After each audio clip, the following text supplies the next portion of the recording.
ಮತದಾರರ ಪಟ್ಟಿಯ ವಿಶೇಷ ಸಮಗ್ರ ಪರಿಷ್ಕರಣೆಯಲ್ಲಿ ಅಗತ್ಯ ದಾಖಲೆಗಳನ್ನು ಸಲ್ಲಿಸಲು ಅರಣ್ಯವಾಸಿಗಳು ನಿರ್ಲಕ್ಷಿಸಬಾರದು. ಮತದಾರರ ಹಕ್ಕು ತಪ್ಪಿದ್ದಲ್ಲಿ ಭಾರತದ ಪೌರತ್ವ ನಷ್ಟವಾಗುವುದು.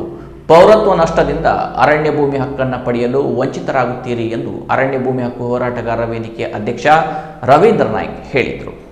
ಮತದಾರರ ಪಟ್ಟಿಯ ವಿಶೇಷ ಸಮಗ್ರ ಪರಿಷ್ಕರಣೆಯಲ್ಲಿ ಅಗತ್ಯ ದಾಖಲೆಗಳನ್ನು ಸಲ್ಲಿಸಲು ಅರಣ್ಯವಾಸಿಗಳು ನಿರ್ಲಕ್ಷಿಸಬಾರದು. ಮತದಾರರ ಹಕ್ಕು ತಪ್ಪಿದಲ್ಲಿ ಭಾರತದ ಪೌರತ್ವ ನಷ್ಟವಾಗುವುದು. ಪೌರತ್ವ ನಷ್ಟದಿಂದ ಅರಣ್ಯ ಭೂಮಿ ಹಕ್ಕನ್ನು ಪಡೆಯಲು ವಂಚಿತರಾಗುತ್ತೀರಿ ಎಂದು ಅರಣ್ಯ ಭೂಮಿ ಹಕ್ಕು ಹೋರಾಟಗಾರರ ವೇದಿಕೆ ಅಧ್ಯಕ್ಷ ರವೀಂದ್ರ ನಾಯ್ಕ್ ಹೇಳಿದರು.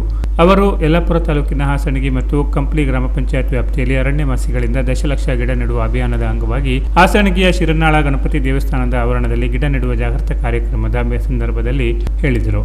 ಮತದಾರರ ಪಟ್ಟಿಯ ವಿಶೇಷ ಸಮಗ್ರ ಪರಿಷ್ಕರಣೆಯು ಪ್ರಜೆಯ ಭಾರತದ ಪೌರತ್ವವನ್ನು ಮತ್ತು ಹಕ್ಕನ್ನು ನಿರ್ಧರಿಸುವುದರಿಂದ ಭಾರತದ ಪೌರತ್ವದಿಂದ ವಂಚಿತರಾದರೆ ಅರಣ್ಯವಾಸಿಗಳಿಗೆ ದೇಶದ ಭೂಮಿ ಹಕ್ಕು ಪಡೆಯಲು ಸಾಧ್ಯವಾಗುವುದು. ಆದ್ದರಿಂದ ಪರಿಷ್ಕರಣೆ ಸಂದರ್ಭದಲ್ಲಿ ಚುನಾವಣೆ ಆಯೋಗ ದೃಢೀಕರಿಸಿದ 11 ವಿವಿಧ ದಾಖಲೆಗಳಲ್ಲಿ ಒಂದನ್ನು ಸಲ್ಲಿಸಬೇಕೆಂದು ಅವರು ಹೇಳಿದರು. ಪೌರತ್ವ ನಷ್ಟದಿಂದ ಭೂಮಿ ಹಕ್ಕನ್ನಲ್ಲದೆ ಗ್ಯಾರಂಟಿ, ವಿಧವಾ ವೇತನ, ವೃದ್ಧಾಪ್ಯ ವೇತನ, ಸಹಾಯಧನ, ಬ್ಯಾಂಕ್ ಸಾಲ, ರೇಷನ್ ರೈತರಿಗೆ ಸಹಾಯ ಮುಂತಾದ ಸೌಲಭ್ಯದಿಂದ ವಂಚಿತರಾಗುವ ಪ್ರಸಂಗ ಬರಬಹುದು ಎಂದು ಅವರು ಹೇಳಿದರು. ಪ್ರತಿಯೊಬ್ಬ ಅರಣ್ಯವಾಸಿಯು ಸಾಕಷ್ಟು ಪ್ರಮಾಣದಲ್ಲಿ ದೀರ್ಘಕಾಲದ ಹಾಗೂ ಹಣ್ಣು ಹಂಪಲ ಗಿಡಗಳನ್ನು ನೆಡುವ ದಿಸೆಯಲ್ಲಿ ಕಾರ್ಯಪ್ರವೃತ್ತರಾಗಬೇಕು. ಗ್ರೀನ್ ಕಾರ್ಡ್ ಪ್ರಮುಖರ ನೇತೃತ್ವದಲ್ಲಿ ಗಿಡ ನೆಡುವ ಕಾರ್ಯವು ಅರಣ್ಯವಾಸಿಗಳೊಂದಿಗೆ ಪರಿಣಾಮಕಾರಿಯಾಗಿ ಜಿಲ್ಲಾದ್ಯಂತ ಜರುಗುತ್ತಿರುವುದು ವಿಶೇಷ ಎಂದು ಈ ಸಂದರ್ಭದಲ್ಲಿ ತಿಳಿಸಿದರು.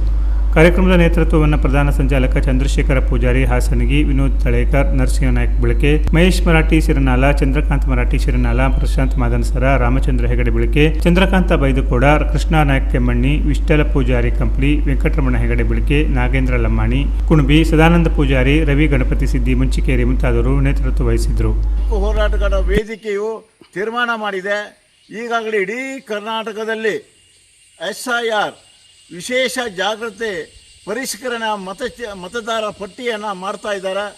ಈ ಸಂದರ್ಭದಲ್ಲಿ ಅರಣ್ಯವಾಸಿಗಳು ನಾವು ಕೇಳ್ಕೊಳ್ಳೋದೇನಂತ ಹೇಳಿದ್ರೆ, ನಾವು ಜಾಗೃತಿಯಲ್ಲಿ ಬಿಂಬಿಸುವ ಅಂಶಗಳೇನಂತ ಹೇಳಿದ್ರೆ, ಪ್ರತಿಯೊಬ್ಬ ಅರಣ್ಯವಾಸಿಗಳ ಮತಗಳು ಸಹಿತ ಮತದಾರ ಪಟ್ಟಿಯಲ್ಲಿ ಪರಿಷ್ಕರಣೆ ಆಗಲೇಬೇಕು.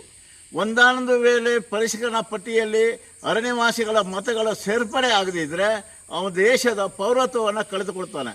ದೇಶದ ಪೌರತ್ವವನ್ನು ಕಳೆದುಕೊಂಡ್ರೆ ಮುಂದಿನ ದಿನಗಳಲ್ಲಿ ಯಾವುದೇ ಕಾನೂನಲ್ಲಿ ಅರಣ್ಯವಾಸಿಗಳಿಗೆ ಅರಣ್ಯ ಭೂಮಿ ಹಕ್ಕು ಸಿಗಲಿಕ್ಕೆ ಸಾಧ್ಯತೆ ಇಲ್ಲ. ಹಾಗಾಗಿ ದಶಲಕ್ಷ ಗಿಡ ನೆಡುವ ಅಭಿಯಾನದ ಜೊತೆಯಲ್ಲಿ ನಾವು ಇವತ್ತು ಅರಣ್ಯವಾಸಿಗಳಿಗೆ ಮಾಹಿತಿಯನ್ನು ಕೊಡ್ತಾ ಇರೋದು, ಜಾಗೃತಿ ಕೊಡುವುದೇನಂತ ಹೇಳಿದ್ರೆ, ಈ ವಿಶೇಷ ಮತ ನೀಡುವಂಥ ಸಂದರ್ಭದಲ್ಲಿ ಈ ಒಂದು SI ಪ್ರಕ್ರಿಯೆ ಬಗ್ಗೆ ಮಾಹಿತಿಯನ್ನು ಕೊಟ್ಟು ಎಲ್ಲರೂ ಚುನಾವಣಾ ಆಯೋಗ ಏನು ಒಂದು ಸೂಚನೆಯನ್ನು ಕೊಟ್ಟಿದೆ, 11 ದಾಖಲೆಗಳಲ್ಲಿ ಕನಿಷ್ಠ 2 ದಾಖಲೆಯಾರು ಕೊಟ್ಟು ನಿಮ್ಮ ಮತದಾರವನ್ನು ಸೇರ್ಪಡೆ ಮಾಡಿಕೊಳ್ಬೇಕು ಮತ್ತು ಪೌರತ್ವವನ್ನು ಉಳಿಸ್ಕೊಳ್ಬೇಕು. ಒಂದಾನೊಂದು ವೇಳೆ ಪೌರತ್ವವನ್ನು ಕಳೆದುಕೊಂಡಿದ್ರಂತಾದರೆ ನಿಮಗೆ ಈ ದೇಶದ ಯಾವುದೇ ನಳ, ಯಾವುದೇ ಕಾನೂನಿನಲ್ಲಿ ಯಾವುದೇ ಭೂಮಿ ಸಹಿತ ಮಂಜೂರಿಗೆ ಸಾಧ್ಯತೆ ಇಲ್ಲ. ಹಾಗಾಗಿ ಆ ಜಾಗೃತಿಯನ್ನು ಮೂಡಿಸೋಕ್ಕೆ ಈ ಒಂದು ದಶಲಕ್ಷ ಗಿಡ ನೆಡುವ ಅಭಿಯಾನ ಜೊತೆಯಲ್ಲಿ ಈ ವಿಶೇಷ ಜಾಗೃತ ಪರಿಷ್ಕರಣಾ ಮತದಾರ ಪಟ್ಟಿಯನ್ನು ಸಹಿತ ಅರಣ್ಯವಾಸಿಗಳಿಗೆ ಬಿಂಬಿಸ್ತಾ ಇದ್ದೇವೆ ಅಂತ ಹೇಳಿಕೆ ತುಂಬ ಸಂತೋಷವಾಗ್ತಿದೆ. ಅದರ ಜೊತೆಯಲ್ಲಿ ಯಾರ್ಯಾದರೂ ವಿಶೇಷ ಜಾಗೃತ ಪರಿಷ್ಕರಣಾ ಮತಪಟ್ಟಿಯಲ್ಲಿ ದಾಖಲೆಗಳ ಬಗ್ಗೆ ಕಾನೂನಾಂಶ ತಿಳಿಸಿಕೊಳ್ಳಲಿಕ್ಕೆ ಅರಣ್ಯ ಭೂಮಿ ಹಕ್ಕು ಹೋರಾಟಗಾರರ ವೇದಿಕೆ ಕಾರ್ಯಾಲಯ ಶಿರ್ಸಿಯಲ್ಲಿ ವಿಶೇಷ ಕಾನೂನು ಘಟಕವನ್ನು ಸಹಿತ ಪ್ರಾರಂಭ ಮಾಡಿದ್ದೇವೆ. ಅರಣ್ಯವಾಸಿಗಳಿಗೆ ಆ ಮಾಹಿತಿಯನ್ನು ಕೊಡಲಿಕ್ಕೆ ಸಹಿತ ಅರಣ್ಯ ಭೂಮಿ ಹಕ್ಕು ಹೋರಾಟಗಾರರ ವೇದಿಕೆ ತೀರ್ಮಾನ ಮಾಡಿದೆ ಅಂತ ಹೇಳಿಕೆ ಬಯಸ್ತಾ ಇದ್ದಾನೆ.